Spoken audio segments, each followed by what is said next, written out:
성부와 성자와 성령의 이름으로. 오늘은 교회력으로 한 해의 마지막 주간이고 끝주일입니다. 그래서 그 연중 마지막 주일인 그리고 한 해의 마지막 주일인 끝주일을 우리는 왕이신 그리스도 주일로 지키게 됩니다. 주님이 우리의 왕이시고 구원자시다 라는 고백을 그 안에 담고 있는 것이죠. 지난 연중 시기에 이를 통해서 우리는 주님의 말씀과 행적을 중심으로 주님의 공생활을 묵상하며 지내왔습니다. 이제 주님 안에서 드러난 하나님의 구원 계획에 그 신비를 마무리하면서 오늘 교회는 예수 그리스도께서 세상의 구원자이시며 왕이심을 고백하고 선포하는 그런 주일로 지킵니다. 특별히 요한복음 18장부터 예수의 순환이 시작됩니다. 예수께서는 이제 특별히 무장한 경비병들과 군인들이 횃불 같은 뿔을 들고 나타나서 주님을 붙잡아 갑니다. 그때 주님께서 너희는 누구를 찾느냐라고 묻자 나자렛 예수를 찾고 있어 라고 대답을 합니다. 그때 주님은 내가 그 사람이다 라고 말씀하시죠. 이 부분은 요한복음의 전체 가장 핵심 요소라고 말할 수 있습니다. 그분이 왔지만 우리는 몰랐다, 알아차리지 못했고 깨닫지 못했다. 그래서 맞아주지 않았다. 요한도, 세례 요한도 또 그가 누구인지 몰랐다. 그러나 성령이 그에게 임하는 것을 보고 내가 비로소 알았다, 알아차렸다, 보았다. 그가 누구인가? 바로 그가 나다. 그가 너 자신이다. 우린 눈이 있어도 보지 못하고 귀가 있어도 듣지 못하는 청맹관이지. 그런 우리를 위해서 주님께서는 나는 보는 사람을 못 보게 하고 못 보는 사람을 보게 하러 오셨다고 말씀하고 있죠. 오늘 진리를 증언하러 왔다고 말씀하신 것과 동일하게 못 보는 사람을 보게 하고 보게 하는 사람을 못 보게 하기 위해서 그렇습니다. 주님은 우리의 눈을 떠서 우리가 드러나 있는 것이 아니라 감추어진 중심, 그 핵심을 보게 하기 위해서 이 땅에 오셨다는 것이죠. 우리는 우리 자신이 누구인지 잘 알지 못해요. 그러나 우리가 얼마나 신비로운 존재고 거룩하고 존귀한 존재인지에 대해서 눈뜨게 하시는 것이 요한복음이 전하는 핵심 단어 중에 하나입니다. 이제 내가 유다인의 왕이냐라고 빌라도가 묻습니다. 이건 단지 빌라도의 말만이 아니라 우리의 물음이기도 한 것이죠. 정말 주님이 우리의 왕이십니까? 나다나엘의 고백 속에서도 나타났죠. 하나님의 아들이고 왕이시라고, 이스라엘의 왕이시라고 고백을 합니다. 근데 그 왕이고 그리스도는 그가 누구인가? 우리 존재의 원형이신 분이죠. 마치 거울 안에 비춰진 그리스도는 그분을 통해서 우리를 볼 수가 있다는 것입니다. 그렇기 때문에 우리는 또 다른 왕이고 또 다른 그리스도가 되는 것이죠. 성령의 기름 부음을 받은 작은 그리스도, 또 다른 그리스도. 하느님께로부터 보냄받은 세상에 파견받은 작은 그리스도가 되는 것이고 하늘 앞에 우리는 왕이고 제사장이고 예언자가 되는 것이죠.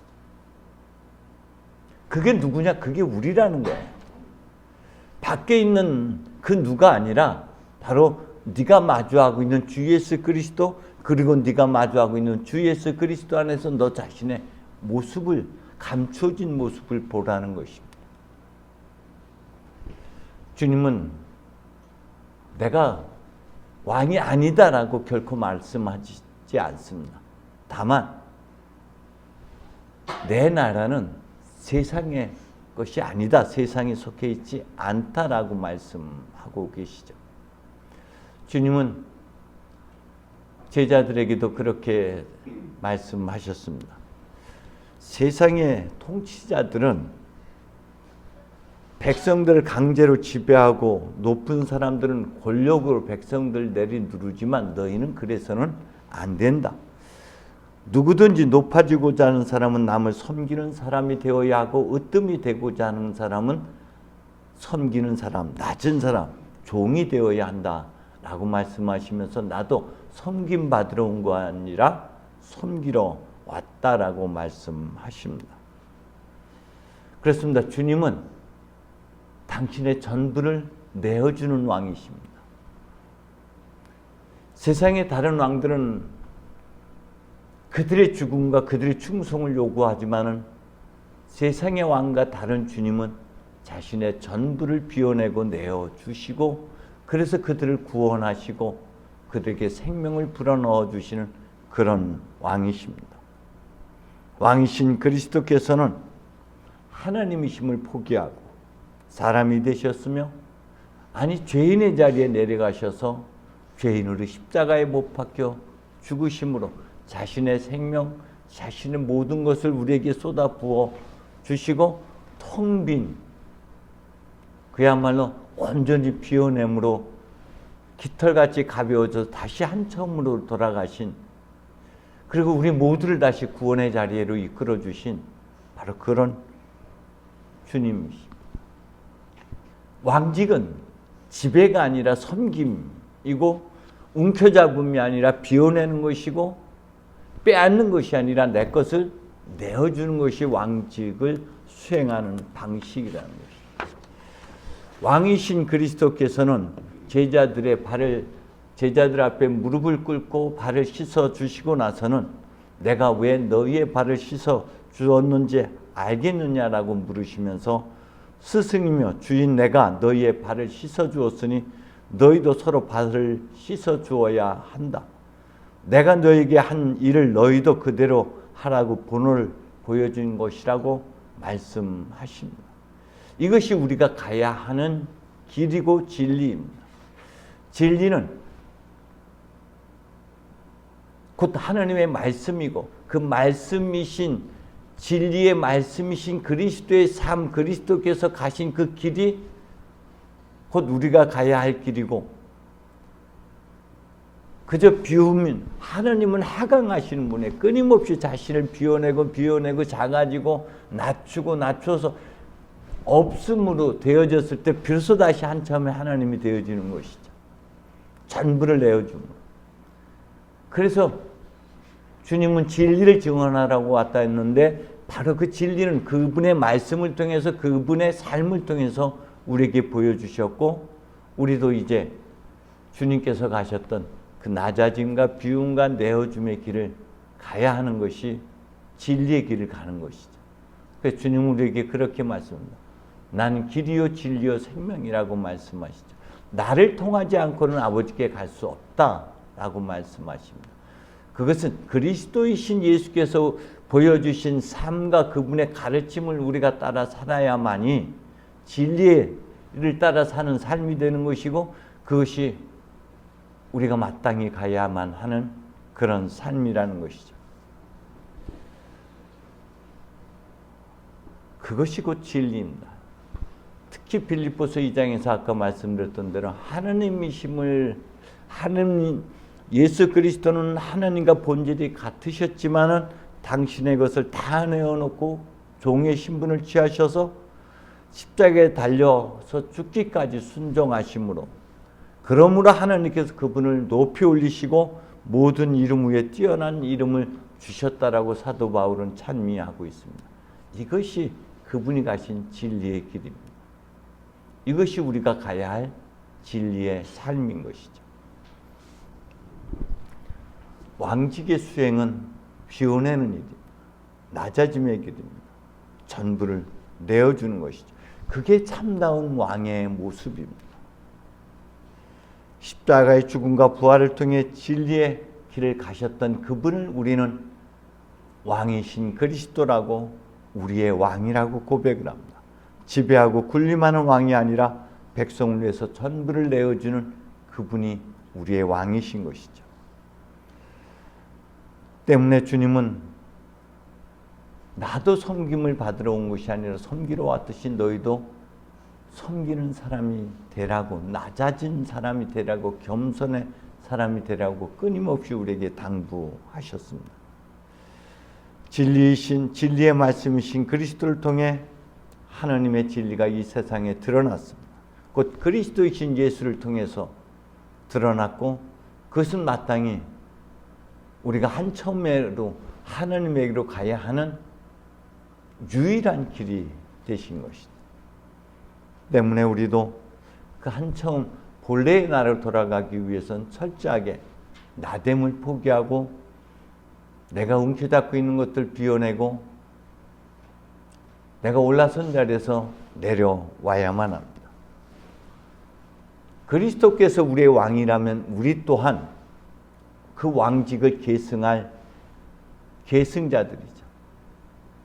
우리도 요한묵시록에서 말씀하신 대로 그 왕국을 하나님께 주셨고 그 왕국의 사제이고 왕이고 제사장이 되었습니다.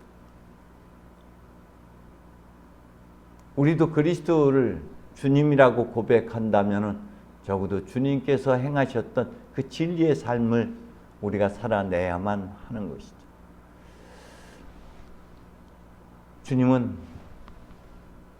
주님께서 말씀하신 그 왕국, 그 나라는 곧 하나님의 나라인 것이고 하나님의 나라는 죽어 천국에만 있는 것이 아니라 우리가 살고 있는 이 현실 안에서 하나님께서 임마누엘의 하나님으로 우리와 함께 하시는 하나님은 어디에 있든지 그분은 거기 계시기 때문에 그분이 계시는 곳이 곧 하나님의 나라이고 그분을 알아차리고 그분의 말씀에 순종하는 자리가 곧 하나님의 통치 아래 있는 곳이 하나님의 나라이고 동시에 그 하나님의 나라는 밖에만 있는 것이 아니라 우리 내면에도 있고 우리 안에 하나님의 성령이 거하시는 성전이고 동시에 그 하나님의 나라는 우리 내면 안에 있습니다. 외적으로는 우리가 주님께서 걸으셨던 그 길을 가야 되는 것이고 내면적으로는 내 생각과 내 고집과 내 감정을 다스리고 그것을 하나님의 말씀으로 대신할 수 있는 삶을 살아가는 것, 그것이 내면에 하나님의 나라를 이루는 유일한 길이라고 생각이 됩니다. 우리는 밖에서만이 하나님 나라를 누릴 것이 아니라 우리 내면에 하나님의 나라를 키워나가야 되죠. 그러기 위해서는 내 생각 대신에 내 고집 대신에 내 감정 대신에 하나님의 말씀을 따르는 순종의 삶이 되어야 합니다. 이제 한 주간 후면은 교회적으로는 새로운 한 해의 시작이 되는 대림주일입니다. 이제 대림주일은 주님을 우리가 더다시 가까이 만나고자 준비하는 기간인 것이죠. 다시 한번 내가 움켜잡고 있는 것, 그리스도와 우리 사이에 가로막고 있는 것들이 무엇인지, 그 장애물이 무엇인지를 깊이 묵상하고 성찰하는 그런 한 주간이 되시기를 간절히 소망합니다. 성부와 성자와 성령의 이름으로.